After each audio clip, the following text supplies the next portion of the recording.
Good evening students. আজকের ভিডিওটা আমাদের optional course environment and population unit 2 এর টপিক এবং আমাদের বিএড সেকেন্ড ফোর্থ সেমিস্টারের স্টুডেন্টদের জন্য, যেটা আমি প্রথম পোর্শনটা পড়াবো। আজকে ফার্স্ট পার্টটা পড়াবো ডেভেলপিং অ্যাওয়ারনেসের প্রথম পোর্শনটুকুনি, যে জিনিসটা কি, অ্যাওয়ারনেস কি, এনভায়রনমেন্টাল অ্যাওয়ারনেসটা কি, ইউনিট 2 এর সেকেন্ড টপিক। সেটা হচ্ছে মিনিং অফ এনভায়রনমেন্টাল অ্যাওয়ারনেস বলতে সাবধানতা অবলম্বন করব পরিবেশ নিয়ে। তো পরিবেশের উপাদানগুলো নিয়ে আমি আগের দিনই আলোচনা করেছি। তো সাবধানতা বলতে পরিবেশের যে উপাদানগুলো সেগুলো কিভাবে সুরক্ষা করব, যেমন West, energy, transport, water use, highlight environment friendly working practices related to above components. তাহলে এনভায়রনমেন্টাল অ্যাওয়ারনেসের ক্ষেত্রে ওয়েস্ট কিরকম ধরনের অ্যাটিটিউড আমাদের মধ্যে রাখতে হবে, সেটা হচ্ছে ওয়েস্ট ম্যানেজমেন্টটাকে ঠিক রাখা, যত রকমের এনার্জি আমাদের কাছে অ্যাভেলেবল সেগুলোর প্রপার ইউজ করা, ট্রান্সপোর্টগুলোর proper utilisation, water use is very important factor. Scarcity of ওয়াটারের জন্য কী কী হতে পারে আমরা জানি, আর ওয়াটারের sustainable management, water is life. So ওয়াটারের সাস্টেনেবল ম্যানেজমেন্ট এখনের জন্য ইজ সো ইম্পর্টেন্ট থিং। তো এই পয়েন্টসগুলো ওপর আমরা কাজ করব এবং এই পয়েন্টসগুলো ওকে কী করে, মানে এই ফ্যাক্টরসগুলোকে কী করে কনজার্ভ করা যায় বা কী কী মেথড নিলে কনজার্ভড হবে, সেটাই আমাদের এনভায়রনমেন্টাল অ্যাওয়ারনেসের যে কমপ্লিট মিনিং সেটাকে ফুলফিল করে। এবার এইটা করতে গেলে কোন কোন ফ্যাক্টরসগুলো খুব ইম্পর্টেন্ট বা কোন কোন প্যারামিটার্সের ওপর ডিপেন্ড করে, যেমন climatic change. It is significant and lasting change weather patterns over long periods. Ecological footprint. It is a measure of human demand on the Earth's resources. Amount of natural resources required to sustain our consumption and deal with our waste. তাহলে যতটা sustainable management, যতটা আমার দরকার আমি ততটাই নেব এবং যেটা ওয়েস্ট সেটাকে প্রপারলি ডিল করব। যেটা আমরা আগের ক্লাসে বা আগের টপিকে অলরেডি আমি ডিসকাস করেছি, যে রিসাইকেল করা বা একটা হচ্ছে 3 R's ফ্যাক্টর, রিসাইকেল করা এবং রিইউজ করা। নেক্সট হচ্ছে carbon management. Carbon is a very important biomolecule. The process of managing our individual or organizations emissions of greenhouse gases like CO2 reduction.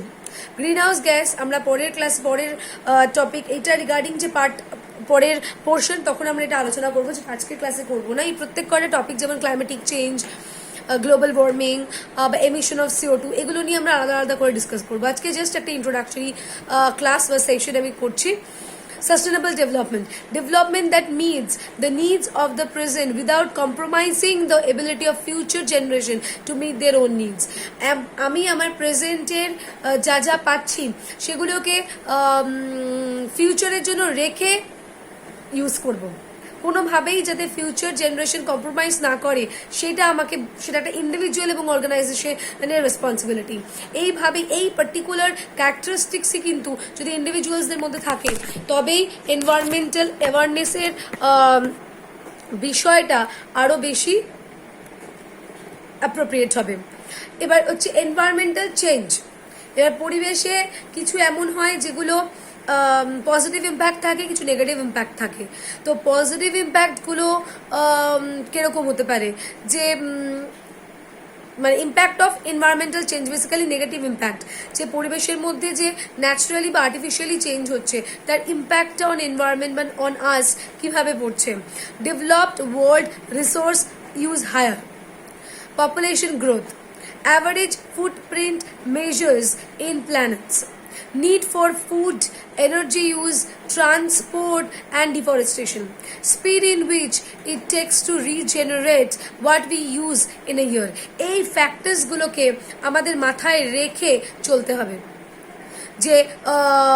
যে অ্যামাউন্টে রিসোর্সগুলো ইউজ হচ্ছে সেটাকে মাথায় রেখে তার প্রোডাক্টিভিটি বাড়ানো, পপুলেশন গ্রোথটা কন্ট্রোল রাখা, কারণ মানে যদি পপুলেশন গ্রোথ মানে বা মারাত্মক হয় তাহলে যে ডিমান্ডস সেটাও ভীষণ ভালো মারাত্মক হবে এবং আরও বেশি কম্পিটিটিভ হবে এবং কম্পিটিশন মারাত্মক হলে যে বেসিক নিডস সেগুলো কিন্তু আস্তে আস্তে কম পড়তে আরম্ভ করে দেবে।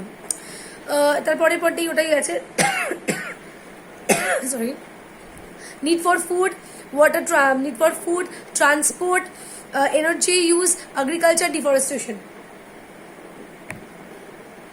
নেক্সট হচ্ছে impacts of climate change.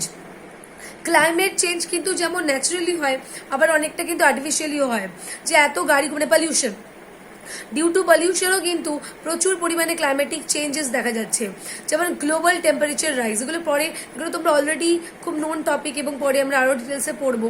CO2 and other green house gases, মানে যেটা অ্যাকচুয়ালি আমাদের টেম্পারেচারটাকে রাইজ করছে গ্লোবালি। ম্যান মেড রিজনস কি হতে পারে, যেমন এমিশনস, এই যে কলকারখানা, লার্জ চিমনি থেকে এত মারাত্মক ধোঁয়াগুলো বেরোচ্ছে বা এত গাড়ি ঘোড়া চলছে তার যে স্মোকসগুলো। দেন চেঞ্জ ইন ল্যান্ড ইউজ, ল্যান্ডের মধ্যে বা যে এগ্রিকালচার, যেহেতু আমাদের এগ্রিকালচারাল একটা কান্ট্রি, প্রচুর পরিমাণে চাষ হচ্ছে এবং ততটাই অ্যামাউন্টে ফার্টিলাইজার ইউজ হচ্ছে। সবাই কিন্তু অনেকেই ম্যাক্সিমাম কিন্তু কেউ জানে না যে কত কনসেন্ট্রেশনে আমি সার বা কত কনসেন্ট্রেশনে আমি ইনঅর্গ্যানিক জিনিসপত্রগুলো ইউজ করতে পারি, সেটা whether it is herbicides or pesticides or a fertiliser. Natural রিজনসে যেমন ভলক্যানো, সোলার সাইকেলস, বাট এটা কিছুটা জিওগ্রাফিক্যাল রিজন, কারণ ভলক্যানো তো আমাদের এখানে নেই, তো যেখানে ভলক্যানো আছে তার ক্লাইমেটসগুলো একরকম এবং সেখানকার লাইফস্টাইল বা standard of living is different.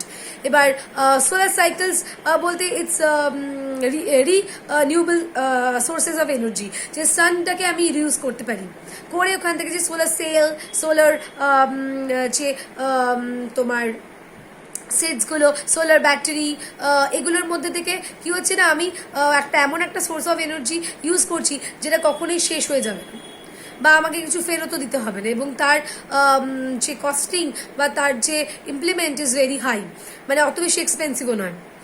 আর আরও আছে হচ্ছে reduced ice caps, sea temperatures, levels increase, release of greenhouse gas. Same global temperature rise and sea level rise, এটা কোয়াইট ইন্টারকানেক্টেড, যেগুলো আমরা পরে আরও ডিটেলসে পড়বো।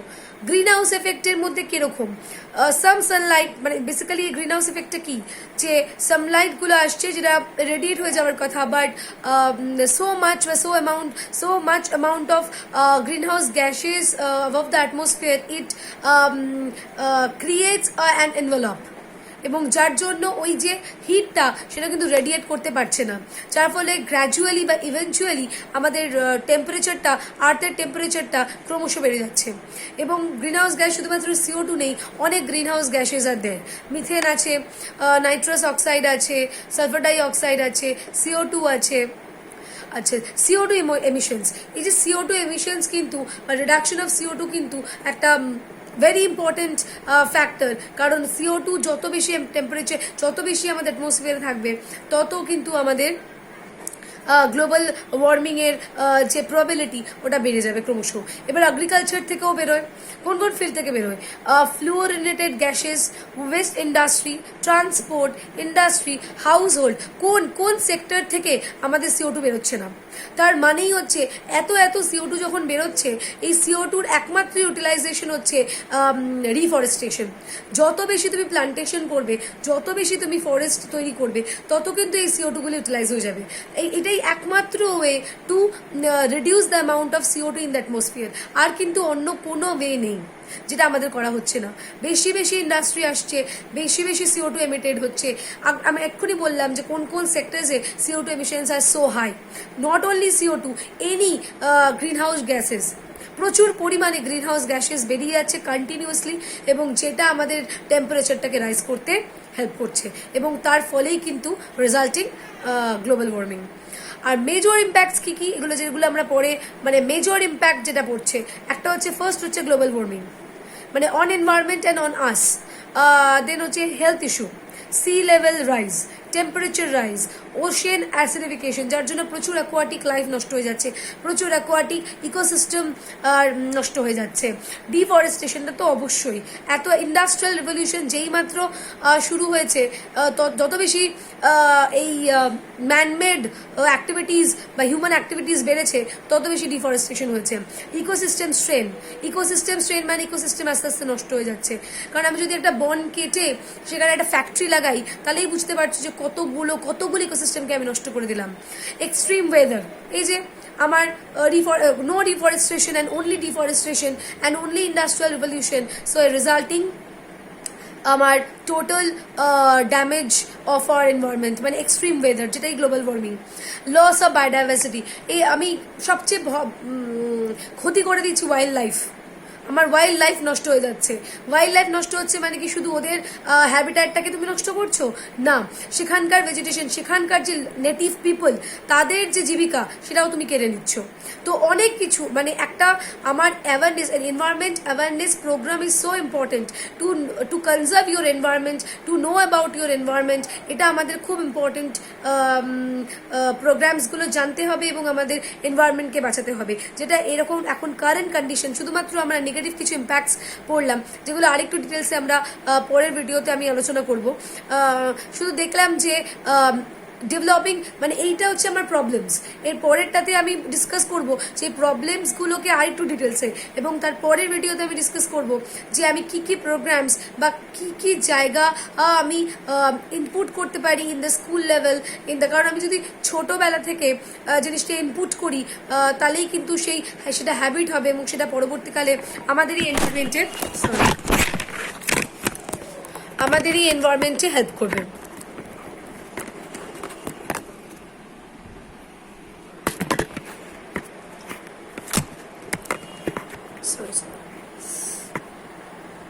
Sorry.